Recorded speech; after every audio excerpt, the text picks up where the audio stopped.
Ya, selamat datang teman-teman di video tutorial atau video modul kelas analisis perancangan berorientasi objek. Masih bersama saya Gelar Aditya Pratama dan saya buat video ini untuk Politeknik Piksi Ganesha Bandung. Di video pertemuan 9 ini kita akan membahas communication diagram. Seperti kalian tahu juga di UML banyak sekali diagram. Sudah ada 5 yang kita bahas ya, ada dari use case, activity, sequence, class, dan object diagram. Sekarang kita akan bahas tentang communication diagram. Oke, kita mulai aja. Mungkin saya membuka dulu ini modulnya Piksi Ganesha ya, e-learningnya Piksi Ganesha. Jadi kalau menurut teorinya, menurut pengertiannya, communication diagram itu seperti diagram urutan atau sequence ya, sebenarnya sequence diagram gitu kan. Itu semacam diagram interaksi menunjukkan bagaimana objek berinteraksi. Terus diagram komunikasi adalah perluasan dari diagram objek yang menunjukkan objek-objek bersama dengan pesan yang berjalan dari satu ke yang lain. Selain asosiasi di antara objek, diagram komunikasi menunjukkan pesan yang dikirimkan objek satu sama lain. Oke, ini pengertian di modul agak susah dimengerti ya. Intinya sih diagram communication itu sama seperti diagram sequence diagram, cuman bentuknya aja yang beda gitu kan ya. Mungkin kita lihat ke bawah aja beberapa sampelnya nih seperti ini kan, ini ada objek bergerak gitu kan, ada garisnya dan ada panah yang bergerak juga. Terus juga ini ada panah yang looping seperti ini. Ini juga sama seperti sequence diagram kan ya. Ini pun seperti ini. Juga di sini dikasih angka-angka nomor ini ya, nomor fungsi juga sama seperti sequence diagram. Jadi memang sebenarnya ini sequence diagram. Nah, ini kan sequence diagram. Tapi kita bentuk jadi seperti ini. Nah, jadi sebenarnya kalau mau dilihat apa bedanya sequence diagram dan communication diagram, sama. Fungsinya sama, tujuannya sama, cuman penggambarannya aja berbeda.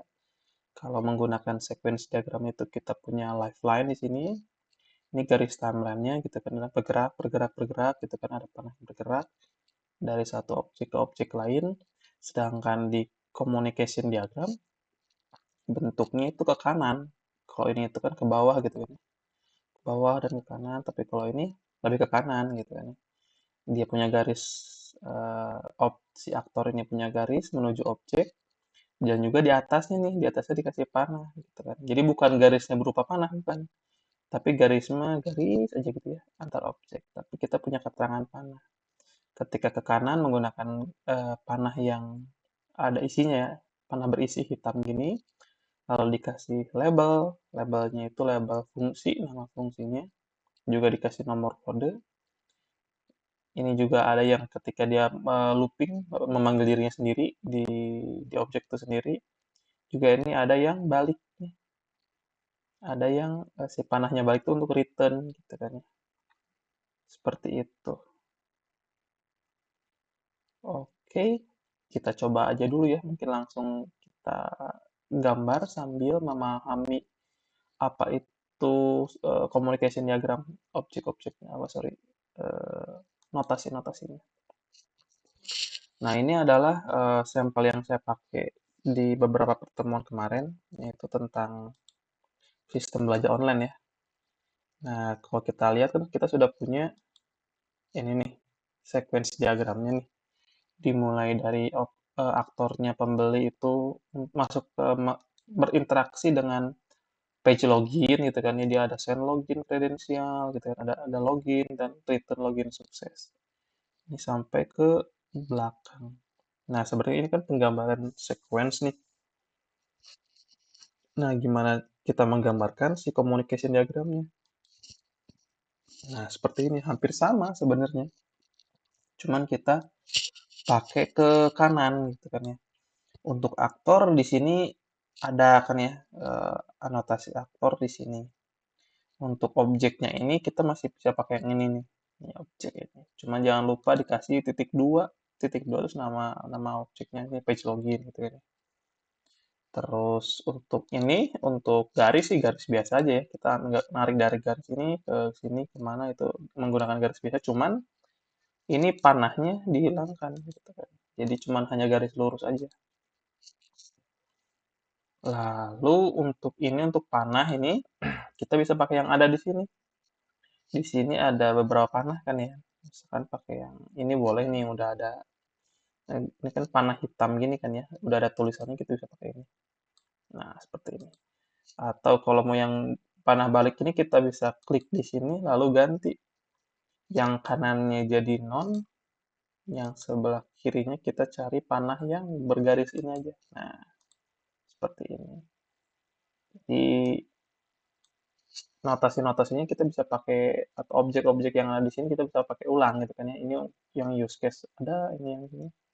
Kita bisa pakai si objek-objek yang ada di sini, komponen-komponen yang ada di sini. Oke, itu komponennya sih. Jadi ada di sini ada aktor, kita bisa pakai, ada objek ini bisa kita pakai dan panah bisa kita pakai. Gitu. Oke, mungkin saya jelasin dulu di sini. Pertama, kita punya aktor ya, ini di communication diagram itu ini sama seperti sequence diagram. Ininya sebenarnya adalah apa yang ada di sini, apa yang ada di sequence diagram, kita bisa copy aja sebenarnya. Copy nama-namanya, nama objeknya dan nama fungsinya, kita buatlah sebuah diagram baru, tapi semuanya sama. Dan tapi bentuknya aja yang beda, yang ini ke kanan. Jadi di sini ada objek pembeli, sorry, aktor pembeli. Gitu kan ya, dia melakukan aksi kepada objeknya page login. Pertama adalah dia ini send login kredensial. Ini sama seperti ini, kita nggak akan ubah-ubah, sama persis sebenarnya. Dia satu send login kredensial, lalu dia memanggil fungsinya sendiri, yaitu login 1.1 ya. Nah, dia ada return login sukses. Ini si page loginnya return login sukses. Ingat panahnya adalah ke kiri dan juga si panahnya itu apa ya, panah biasa ya, tidak berisi. Nah, sedangkan ke kanan tuh panahnya berisi hitam gini. Lalu fungsi keduanya adalah dari sini juga kita terus ya. Jadi kalau yang sequence diagram kan apa namanya, ada jenjang gitu ya dari sini terus ke sini. Tapi kalau yang di communication tuh lurus aja langsung. Nah, yang keduanya adalah dari sini melakukan aksi ke objek page pencarian ya dengan nama fungsinya ini nomor 2 nih nama fungsinya cari barang dalam kurung keyword. Terus dia juga melakukan fungsi ke dirinya sendiri yaitu search nomor 21 nih. Search to database, lalu dia return gitu kan ke kiri. Gitu ya. Return list barang. Terus dilanjutkan lagi ke aksi menuju objek page checkout gitu kan ya. Nama fungsinya adalah add to cart gitu, nomor 3. Lalu fungsi 31 adalah count total payment. Dia muter ya, sebenarnya gini nih. Ini itu adalah panah itu seperti ini. Ke kanan, ke atas, ke bawah, nah ke dia sendiri gitu kan ya. Itu jadi si fungsinya tuh. Set muter lagi ke dia. Lalu dia balikin nih, return total payment. Lanjut lagi gitu kan ya. Kita ke kanan, terus jadi panjang nih ke kanan nih. Dia melakukan aksi terhadap page pembayaran dengan nama fungsinya adalah pay, bayar gitu kan ya. Tapi dia tidak melakukan apapun di diri sendiri karena kita di sequence diagram kita pun tidak ada. Jadi ini sama persis saja sih, itu kan. Ini return payment success 41 ya. Ini pun sama return payment success 41.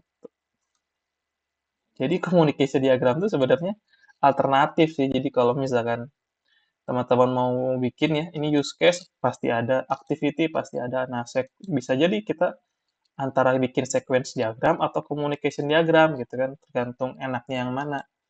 Kalau ini pendekatannya lebih ke apa timeline gitu ya. Ini kan ke bawah gitu kan. Panjangnya pasti ke bawah. Tapi kalau communication diagram lebih panjangnya ke kanan gitu. Jadi si alur prosesnya ke kanan terus. Jadi terserah sih enaknya yang mana.